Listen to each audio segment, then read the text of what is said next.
Bonjour à toutes et bonjour à tous, chers amis youtubeurs. Je vous retrouve avec grand plaisir une fois de plus pour une petite vidéo.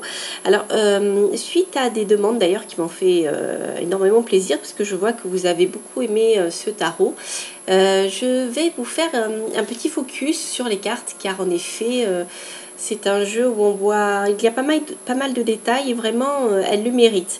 Donc, comme promis, voici une petite vidéo focus pour vous donc présenter de nouveau le Mansion Tarot. Voilà. Donc, comme vous voyez, hein, au niveau de la qualité, on a des petites dorures, les éléments, la voyante, son petit pendentif, etc.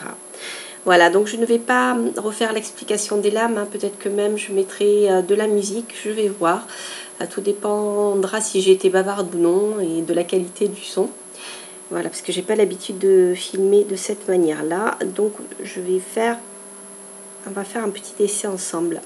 Voilà, donc pour le Dark Mansion Tarot, donc je vais vous montrer d'abord les arcanes majeurs, pardon. Ensuite je vous montrerai quelques arcanes mineurs, car la vidéo serait beaucoup trop longue si je vous montrais tous les arcanes mineurs.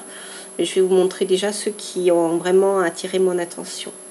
Voilà, donc pour les arcanes majeurs, on va commencer ici avec la maison Dieu. La maison Dieu ou la tour. Voilà, on retrouve ici la même symbolique, hein, que dans le tarot de Marseille. Le hiérophante, ou le pape dans le tarot de Marseille, avec la bénédiction, bien sûr, hein, celui qui possède la connaissance et le pouvoir céleste, enfin celui qui fait le pont entre les deux surtout. Ensuite, le soleil. Donc comme je vous disais, ici on a une petite référence à Georges Méliès. Donc il ne s'agit pas du voyage sur la lune, mais là il y a une petite référence, un clin d'œil à Méliès. Donc on est bien dans ce 19e siècle. Le diable avec son verre de vin.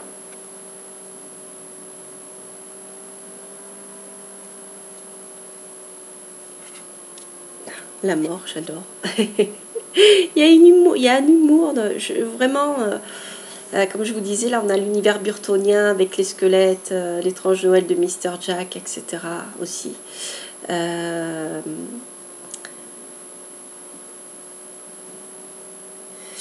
Voilà, le pendu avec Dracula, le comte Dracula. Donc vous voyez, on est vraiment dans cet univers burtonien, cet univers... l'univers de Dracula aussi,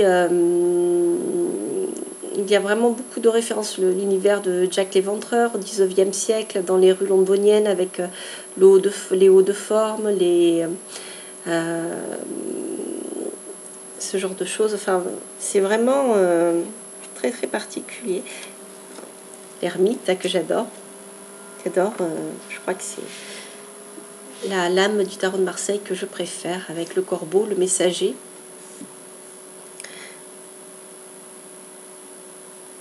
Hop, faire en sorte que la lumière ne faiblisse pas. Le chariot avec le petit chat qui fuit cette fougue. Donc c'est vrai que le chariot a énormément d'énergie. Et justement, ça fait penser à une anecdote d'un prof de tarot qui disait un jour à propos du consultant, de l'empereur qui peut représenter le consultant, ou l'homme de la consultante. Il disait en fait, le chariot, lui, va représenter... l'amant fougueux. Enfin, vous allez grimper au rideau, ça m'avait beaucoup amusé. Enfin, je vous dis ça tout simplement parce qu'on a cette énergie qui est vraiment très très forte dans le chariot, et qui est, je trouve, très bien symbolisée avec ce petit chat qui fait un bond prodigieux pour échapper aux chevaux en avant.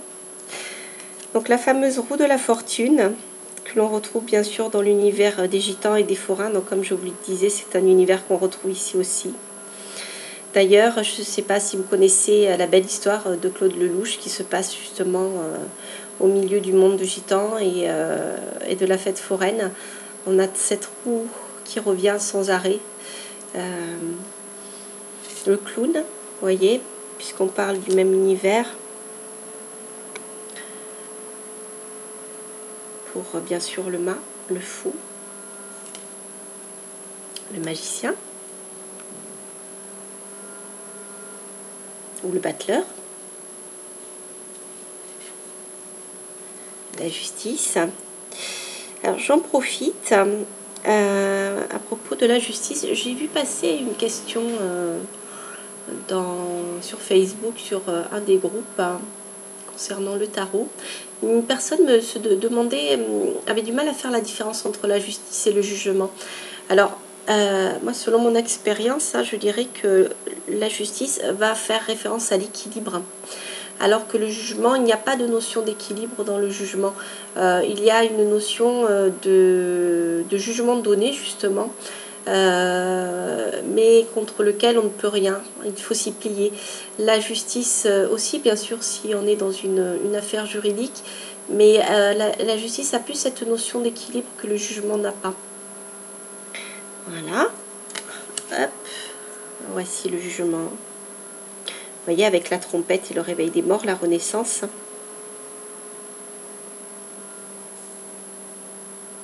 Il y a quelque chose contre lequel on ne peut rien, on ne peut pas lutter. Le monde.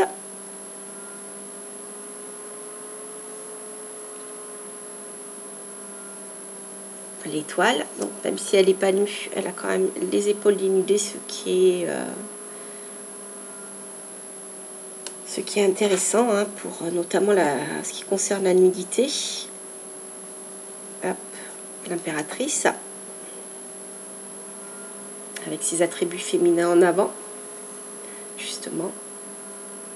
Je trouve qu'elle est bien représentée. La papesse. Alors la papesse, elle me fait penser à la famille Adams. Donc vous voyez, on est dans cet univers-là aussi, dans l'illustration. La lune, maintenant, la magnifique lune. Hop.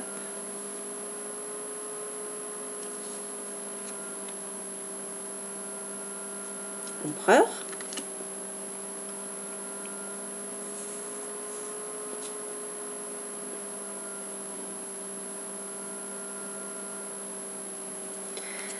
Les amoureux pour la Saint-Valentin, ça tombe bien. Voilà, avec beaucoup de symbolisme, comme je vous le disais, avec le couple de colombes, de tourterelles, la pomme d'amour, bien sûr, la pomme rouge. Ah non, je vous dis une bêtise. En fait, c'est dans le 2 de coupe. Là, on n'a pas cette symbolique-là. Ensuite, la force.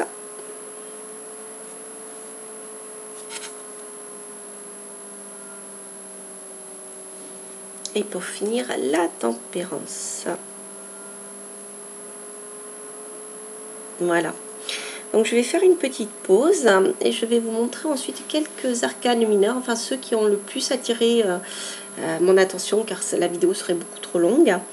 Mais voilà, donc tout de suite on se retrouve pour les arcanes mineurs. Voilà, on se retrouve avec les arcanes mineurs. Alors comme je vous l'ai dit, je vous les montrerai pas tous. Donc voici la coupe et je pense que je vais mettre un petit peu de musique derrière parce que j'ai je sais pas, un brombissement qui est dû à mon ordinateur, je ne sais pas trop, qui est très désagréable. Alors peut-être vous m'entendrez pas. Donc voici ici l'as de coupe avec la petite libellule et tout le symbolisme dont je vous ai parlé dans ma précédente vidéo. Voilà. Le roi de bâton,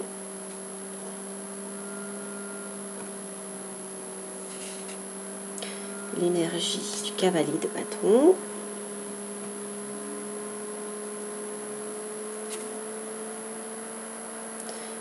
8 de bâton.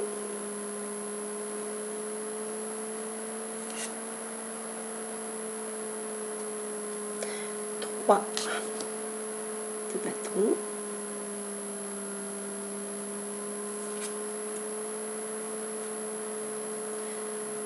L'as.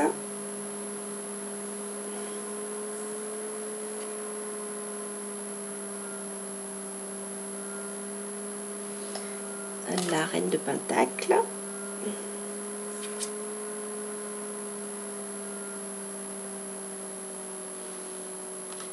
Le 10 de pentacle.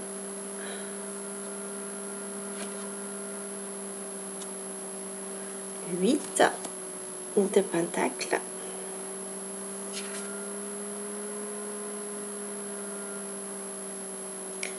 Le 4.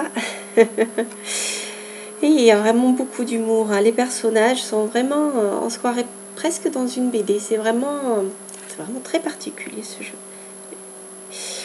Voilà, à la reine d'épée, à l'intelligence froide de cette reine glaciale, à l'intellect qui gouverne, le cavalier d'épée.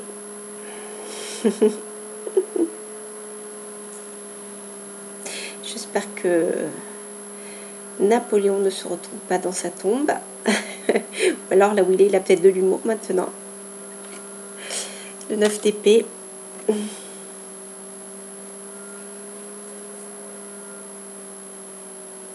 Le 6.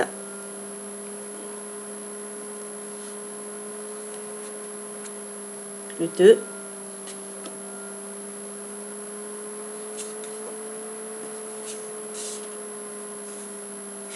La reine de coupe.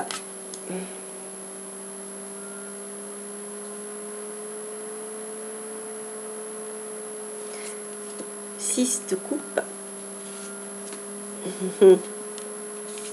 Avec le 5, rappelez-vous ce que je vous ai montré, hein, la dernière fois. Intéressant au niveau de la luminosité, des couleurs gaies, des couleurs qui sont plus vives, des couleurs qui sont plus rabattues ou descendues. Vous voyez, il est très fort ce jeu pour ça. Voilà. 2 de coupe dont je vous parlais tout à l'heure, hein, avec le symbolisme de la pomme d'amour, le couple de tourterelles. Je voulais vous montrer aussi, pour terminer, le 2 de bâton, avec une référence au cirque une fois de plus. Je la trouve, voilà. Vous voyez, il y a quand même cet univers-là qui ressort de temps en temps. Voilà, avec le 7 de bâton. Pour protéger son entreprise, sa réussite et des attaques. Le 3 de pentacle, créatif.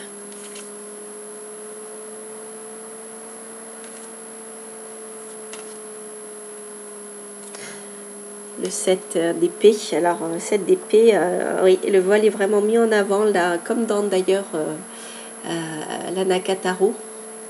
On retrouve cette symbolique mise en avant. 10 d'épée.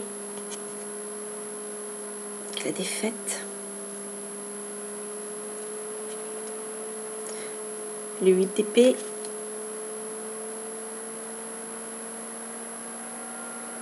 Le fait de se créer des nœuds tout seul. Allez, le 9 de coupe. Pour finir sur une note sympathique. La chance. Et la réussite matérielle, bien sûr. Voilà. Voilà, bah écoutez, chers amis, je suis contente de vous avoir montré à nouveau ces belles cartes. Vraiment, je ne m'en lasse pas. Donc, n'hésitez pas à me laisser des petits messages, des pouces si vous aimez, et des petits messages s'il y a des choses que vous avez envie que je vous montre particulièrement. des choses auxquelles je ne pense pas forcément. Donc vraiment, voilà, n'hésitez pas, hein, quand je peux vous faire plaisir, je le fais. Et voilà, donc je vous mettrai bien sûr le lien où vous pouvez trouver ce jeu. Et d'ici là, je vous souhaite de passer de merveilleuses journées en compagnie de tous ces magnifiques tarots. Car n'oubliez pas qu'il y a pas mal de choses intéressantes à glaner au niveau de la symbolique du tarot et une certaine sagesse également. Donc surtout n'hésitez pas à vous servir de ces tarots. Et là vraiment celui-ci est léger malgré son côté sombre, hein, et vraiment il est vraiment super. Bref, donc je vous quitte et je vous dis à très bientôt pour de nouvelles aventures. Bye bye.